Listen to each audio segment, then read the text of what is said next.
नमस्कार, KKD news में आपका एक बार फिर बहुत बहुत स्वागत है। रुक करेंगे इस वक्त की कुछ खास खबरों की ओर। मध्य प्रदेश के मंदसौर में चंबल नदी पर एशिया का सबसे बड़ा मानव निर्मित गांधी सागर बांध बना है। कलेक्टर गौतम सिंह ने बताया कि बांध की सुरक्षा अब SISF के हाथ में होगी। सुरक्षा एजेंसी से IMO भी साइन हो चुका है। राज्य औद्योगिक सुरक्षा बल के हाथों में बांध की सुरक्षा होने के बाद सिक्योरिटी ज्यादा हो जाएगी। आपको बता दें कि वर्तमान में बांध की सुरक्षा विभाग के जिम्मे है। कलेक्टर ने बताया कि बांध पूरी तरीके से सुरक्षित है। CAG की रिपोर्ट के बाद जो तकनीकी कमियां बताई गई थी उसे पूरा किया जा रहा है। सबसे पहले तो मैं ये स्पष्ट कर दूं कि जिस रिपोर्ट की आप बात कर रहे हैं उस रिपोर्ट में गांधी सागर जलाशय को लेकर जो प्रतिवेदन प्राप्त हुआ है उसमें बहुत छोटी छोटी खामियों का उल्लेख किया गया है। तो गांधी सागर असुरक्षित है या उसकी सुरक्षा को लेकर कोई गंभीर प्रश्न चिन्ह है, ऐसा बिल्कुल नहीं है। चूंकि 1962 में ये डैम जो है कमीशन हुआ था, तो निश्चित तौर पे उस समय की तकनीक और आज की तकनीक में ज़मीन आसमान का अंतर है।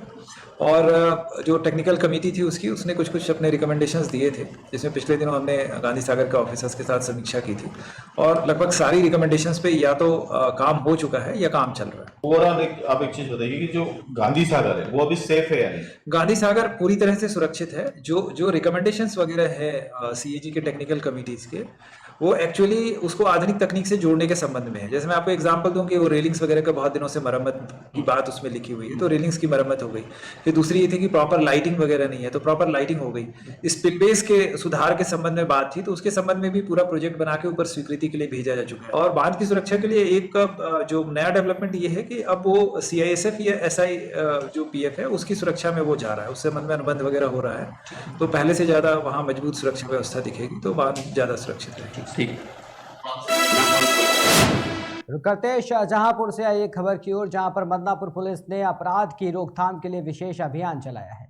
इस कड़ी में पुलिस ने कई अपराधियों को गिरफ्तार करने में बड़ी सफलता हासिल की है। पुलिस ने जानकारी देते हुए बताया कि पकड़े गए आरोपी अवैध शराब, अवैध शस्त्र और मादक पदार्थ का कारोबार करते थे। हालांकि उन्हें गिरफ्तार कर आगे की कार्रवाई शुरू कर दी गई है। पकड़े गए आरोपियों के पास से कई अवैध शस्त्र भी पुलिस ने बरामद किए हैं। मदनापुर पुलिस और उनकी टीम ने सूचना और सर्विलांस के आधार पर 7 अभियुक्तों की गिरफ्तारी की है। इनकी गिरफ्तारी के दौरान इनके पास से तमंचे बरामद हुए, बैग बरामद हुआ, मोबाइल फोन बरामद हुए हैं। ये चोरी और डकैती के कार करते हैं। पूछताछ इन्होंने बताया कि पैसेंजर ट्रेन से चलते हैं और स्टेशनों के आसपास उतर जाते हैं। वहाँ पे जो आसपास ज्वेलर होते हैं, दुकानें होती हैं, घरों में इनकी रैकी करते हैं। उसके आधार पर ये चोरी या डकैती की योजना बनाकर उस पर कार्रवाई करते हैं। इनकी गिरफ्तारी में पूछताछ बताया है कि किसी अन्य जनपदों की इन्होंने घटना स्वीकार की थी। जनपद का स्वीकार किया है कि इन्होंने ज्वेलर के यहाँ चोरी का प्रयास किया था, जाग जाने की वजह से भाग गए थे और पूछताछ की जा रही है। इनकी गिरफ्तारी करके आवश्यक पुलिस कार्रवाई सुनिश्चित की जाएगी। इसमें निगोही, सिंधौली, अमरोहा और खीरी के 7 लोग शामिल हैं। इनसे पूछताछ करके पुलिस कार्रवाई। सोनभद्र में तेज रफ्तार का कहर देखने को मिला है। यहां एक तेज रफ्तार ट्रक और पिकअप में जोरदार टक्कर हो गई। इस हादसे में किसी को गहरी चोटें नहीं आई हैं, लेकिन गाड़ियों के परकच्चे उड़ गए। लोगों ने बताया कि गाड़ी को ओवरटेक करने के चक्कर में यह सड़क हादसा हुआ। हालांकि सूचना पर पहुंची पुलिस ने दोनों वाहनों को अपने कब्जे में लेकर कार्रवाई शुरू कर दी है। अच्छा, ये एक्सीडेंट जो पिकअप रोड पे हुई है कंटेनर पिकअप में, ये कैसे हुई? आप पिकअप? ये बारिश हो रहा था और चक्का स्लिप कर गया। अच्छा। और चक्का जो था दहिना से बायां कटा ही नहीं, दहिना कटा ही रह गया और चक्का था खराब, उसमें गिट्टी नहीं था, जो गोटी होता है वो उसमें नहीं था, इसकी वजह से स्लिप कर गया। अच्छा, आपकी गाड़ी का नंबर क्या है? गाड़ी का नंबर है UP 72 T 0494। कहाँ से आ रहे थे आप?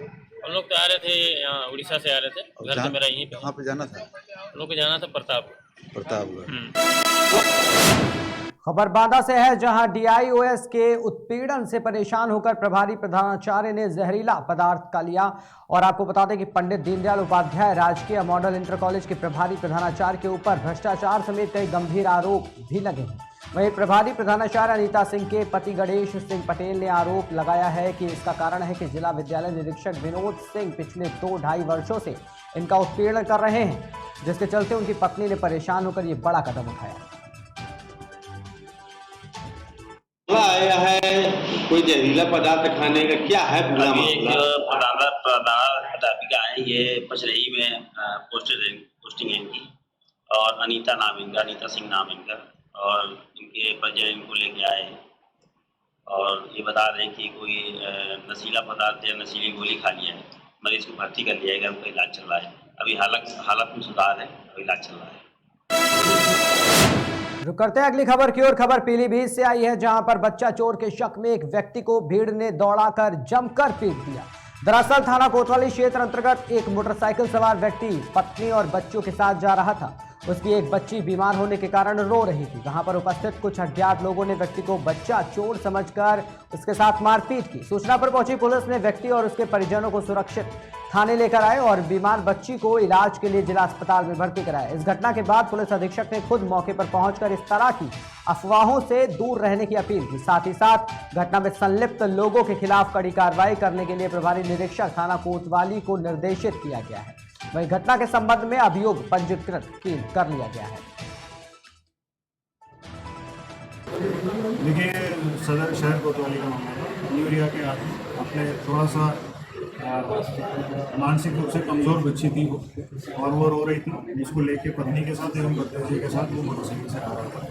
तभी मोहल्ले के कुछ लड़कों ने उन्हें रोके, इंक्वायरी शुरू कर दिया था और वहाँ किसी ने अफवाह फैला दिया था बच्चा को। तत्काल पुलिस मौके पर पहुँच गई थी, उन्हें तुरंत रेस्क्यू कर दिया था और उनको तुरंत, जो बच्ची वैसे भी वो बीमार, उनको इलाज हेतु तुरंत ही पुलिस अपने गाड़ी से उनको मेडिकल भिजवा दिया है। पूरा परिवार से किसी को कोई चोट नहीं है, मगर जो इतने लगातार हम उनकी अवेयरनेस वीडियोस के बाद भी जगह जगह मीटिंग करके जो बच्चा चोर की अफवाह ना फैलाएं या किसी को कोई भी रोके ना, इस तरह से कहीं हम लोगों का अभियान चलाया गया। इसके बावजूद भी कुछ लोगों ने अफवाह फैलाया, उनके खिलाफ हम लोग मुकदमा लिख रहे हैं और उनको जल्दी से जल्दी गिरफ्तार। खबर फर्रुखाबाद के कायंगगंज क्षेत्र से है, जहां पर आसमान में अद्भुत नजारा देखा गया। वहीं इस अद्भुत नजारे को देखने के लिए लोगों की भीड़ जमा हो गई। लोगों ने आसमान के इस अलग नजारे को अपने मोबाइल फोन के कैमरों में कैद कर लिया।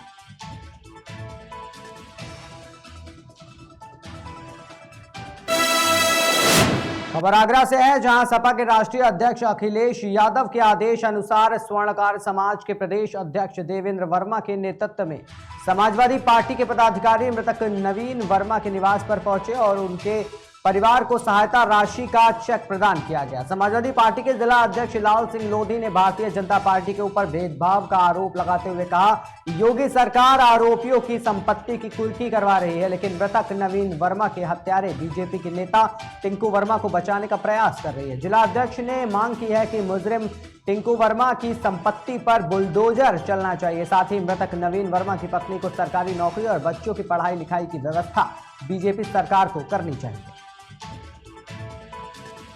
को सांत्वना देने आई थी, अभी संवेदना व्यक्त करने आई थी। अभी 3 दिन पहले स्वर्णकार समाज का जो संगठन है उसके पदाधिकारी, उसके अहदेदार समाजवादी पार्टी के राष्ट्रीय अध्यक्ष और इस प्रदेश के मुख्यमंत्री, पूर्व मुख्यमंत्री श्री अखिलेश यादव जी से मिले थे। उन्होंने बहुत सलीके से पूरी घटना को सुना और अपनी संवेदना व्यक्त की। हमको भी इतना थी कि हम लोग उनके साथ ये चेक लेने के लिए आए। उसी सिलसिले में हम लोग आए और मुझे खुशी है कि हम चाहे सरकार में हो या ना हो, लेकिन मानवीय संवेदना शेष है और समाजवादी पार्टी जो बंद करता है, ऐसे मानवीय सवालों पर समाजवादी पार्टी लोग मदद करती रहती है। समाजवादी पार्टी के राष्ट्रीय अध्यक्ष अखिलेश यादव जी ने इनकी आर्थिक मदद के हेतु हम लोगों को नियुक्त किया और हमारे साथ में सुमन साहब, तो आपके जिलाध्यक्ष जी और राष्ट्रीय अध्यक्ष जी शंकर वर्मा जी, सबके साथ में मिलकर के आपको मदद का भरोसा दिलाया और एक घोषणा भी उन्होंने की। इस समय हम सत्ता में नहीं हैं, तो ये हमारी गिलहरी के समान एक मदद, लेकिन अगर स्वर्णकार समाज, अगर समाजवादी पार्टी सत्ता में आती तो स्वर्णकार समाज के लोगों को आर्थिक सहायता और सरकारी नौकरी समाजवादी पार्टी देगी।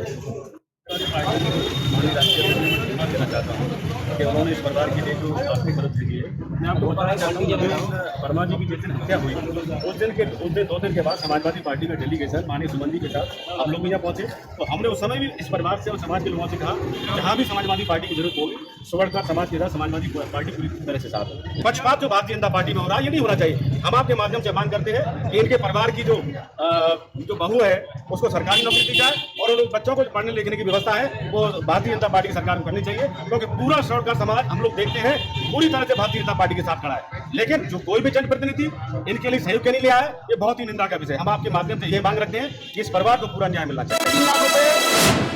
खबर मथुरा से है, जहां 26 लाख रुपए के राजस्व स्टाम्प को लेकर लक्ष्मी ग्रुप की जमीन पर पुलिस प्रशासन के सहयोग से एसडीएम ने सील लगा दी। आपको बताते चले कि काफी समय से टैक्स मामले को लेकर कोर्ट में मामला विचाराधीन चल रहा है। इस बीच टैक्स चोरी को लेकर 26 लाख रुपए जमा न करने पर कोर्ट के आदेश पर सदर तहसील एसडीएम ने सील लगा दी और जमीन पर बने शोरूम को भी बंद कर दिया गया, जिसको लेकर आपस में बहस भी हुई। लेकिन पुलिस प्रशासन के आगे मालिक की एक न चली और पुलिस बल के सहयोग के साथ साथ शोरूम को बंद करा दिया गया। इस संबंध में मालिक गजेंद्र शर्मा ने विरोध करते हुए प्रशासन पर रिश्वत लेने का आरोप लगाया और कहा कि रिश्वत न देने पर यह कार्रवाई की गई। 3 लाख रुपए जो रजिस्ट्री कराई में वहाँ पर नहीं दिए हमने, तो उन्होंने 72 लाख रुपए का डाल दिया। उसके बाद बोर्ड ऑफ रेवेन्यू में 32 लाख रुपए जमा किया। वहाँ पे ऑर्डर आया कि ये गलत ऑर्डर है, आप इसको दोबारा से देखिए, तो ये घट के 55 लाख ले गए और 55 लाख में से मैंने 32 लाख जमा कर रखा है। तो आज तक मेरे पास न तो 26 लाख जमा करने का ऑर्डर है। कितना 55 से 32 घटा दो, 26 बचेगा। तो हम कह रहे हैं हम जमा करने के लिए तैयार है। हमारा कल की तारीख है, बोर्ड ऑफ रेवेन्यू इलाहाबाद में हमारा केस चल रहा है। हम इनसे लगातार कह रहे हैं कि आप लिखवा लीजिए हमसे, 26 लाख कोई बड़ी बात नहीं है। आप कौन झेलेगा? जमा क्यों नहीं कराया आपने? क्या चीज? अरे कोर्ट में सर, कोर्ट में केस है तो मैं कैसे जमा करा दूं? उसमें से मैंने 32 लाख रुपए जमा करा दिया, लेकिन मेरे को 32 लाख रुपए माइनस करके कोई भी ऑर्डर अभी तक नहीं दिया। ये अपने यहाँ अंदर जो भी कुछ फाइल में करके बैठे हैं वो सब अपनी फाइल में करके बैठे हैं। मुझसे कहते हैं 26 लाख रुपए, लेकिन मेरे को 58 लाख की आरसी जारी कर रखी है। 58 लाख की आरसी जारी करने के बावजूद भी मैं उसे रेवेन्यू बोर्ड कोर्ट में लेके चला गया हूँ। ये 26 लाख की रिकवरी एक नई रिकवरी लेके आए कि या मेरी 58 लाख पे भी हो रही है, ये मेरे को अभी तक नहीं पता लगा। या तो एक नई रिकवरी जारी कर दी उन्होंने 26 लाख की, 58 लाख की एक रिकवरी पुरानी मेरी ऑलरेडी जारी कर रखी है। मुद्दा ये आता है सीलिंग का प्रोसेस कर रहे हैं, मुझे कोई नोटिस नहीं दिया, कह रहे हैं नोटिस दे दिया है आपको, ना ही कोई ऑर्डर दिया है। सब जबरदस्ती हमारे एसडीएम साहब के ऑर्डर पे हुआ। प्रशासन ये जो लैंड ओनर है उन पर स्टैम्प ड्यूटी कम करना चला था, जिसमें उन्होंने स्टैम्प ड्यूटी कम की थी। उसके क्रम में तहसील को आरसी आई थी वसूली के लिए।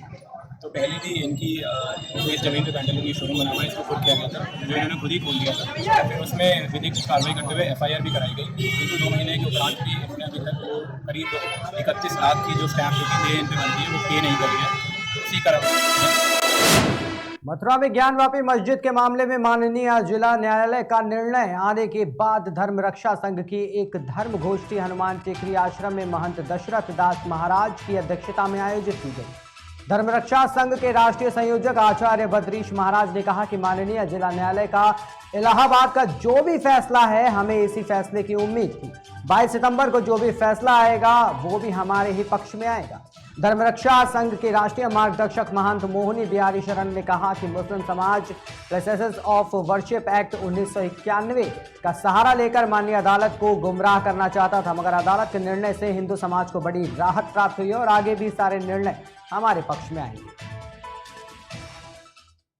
आज सनातन धर्म की विजय हुई है। निश्चित ही हमें पूर्ण विश्वास था कोर्ट पर, क्योंकि वहाँ जो साक्ष्य थे उनके पास कोई साक्ष्य नहीं है। चाहे कृष्ण जन्मभूमि को ले लीजिए, चाहे मतलब राम जन्मभूमि को ले लीजिए, चाहे बनारस, इन्हें आतताइयों ने हिंदू धर्म को ध्वस्त करने के लिए इन्होंने अपनी अपनी वहाँ मस्जिदें हम लोगों के ऊपर थोपी गई थी। तो आज वहाँ पर जो चिन्ह थे उनके पास कोई एफिडेविट नहीं है।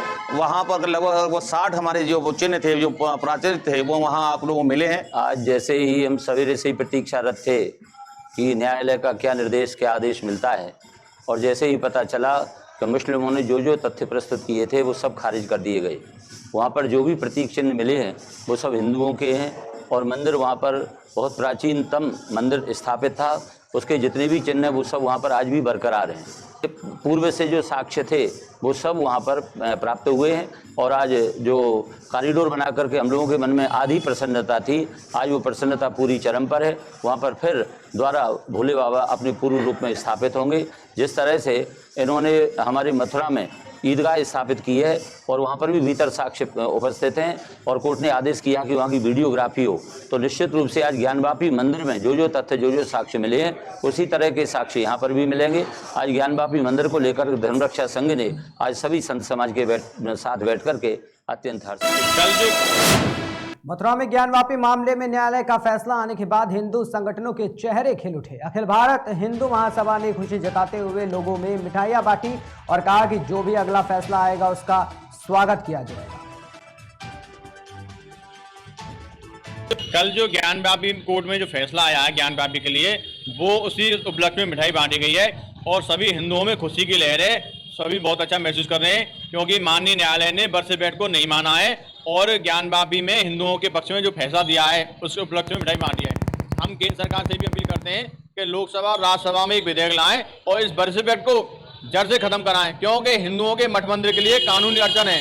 ये औरंगजेब ने जब यहाँ भारत में आया था तो उसने कई मंदिरों को तोड़ा और ईदगाह खड़ी कर दी, कई मस्जिद खड़ी कर दी। तो ये अतिक्रमणकारियों की स्थान है, ये कोई देव स्थान नहीं है, ये तो अतिक्रमण है। ईदगाह का मतलब ये है मीटिंग प्लेस, ये कोई देव स्थान नहीं है। इसलिए यहाँ बर्सिफेट लागू नहीं होता जहाँ अतिक्रमण होता है। इसलिए हम माननीय केंद्र सरकार से, माननीय न्यायालय से सभी से आग्रह करते हैं कि इस बर्सिफेट को नहीं माने। रुकते एक छोटे से ब्रेक के लिए, जल्द हाजिर होंगे। देखते रहिए KKD news. Feel the power of Angel.